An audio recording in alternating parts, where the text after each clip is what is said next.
अस्सलाम वालेकुम दोस्तों, आपके लिए बहुत बड़ी खुशखबरी लेके आ चुका हूँ। जो लोग एहसास कफ़ाला से नाअहल हो चुके हैं या जिनके अंगूठे के निशानात काम नहीं कर रहे हैं, उनके लिए बहुत बड़ी वीडियो है। आपने वीडियो को शुरू से लेकर एंड तक लाजमी देखना है।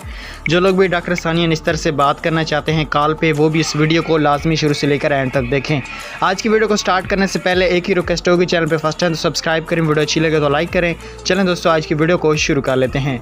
एहसास एक कचरी पंजाब से तल्लक रखने वाले मुस्तकीन एहसास प्रोग्राम के मुतल्लिक़ सवालात के जवाब और मालूमात जानने के लिए एहसास कचरी फेसबुक लाइव में दर्ज झैल नंबर पर रब्ता करें। मार्च 21 दिन 11 बजे से 1 बजे तक, जहां पे आप लोग देख सकते हैं आज जो एहसास की टीम बैठेगी, डॉक्टर सानिया निस्तर भी उनके साथ मौजूद होंगी और एहसास की मुकम्मल टीम होगी।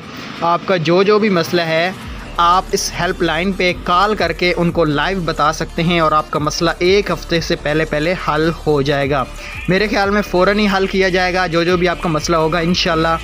तो आपने इस हेल्पलाइन पे कॉल करनी है। ज़्यादा से ज़्यादा मेरी भी आपसे रिक्वेस्ट होगी कि आपने इस नंबर पे कॉल करके यही बताना है कि सर हमारे महल्ले में या हम खुद काफ़ी गरीब थे, हमें नाअहल किया गया है, तो अपील का पोर्टल जल्द से जल्द लॉन्च किया जाए या हमें अहल किया जाए। Thanks for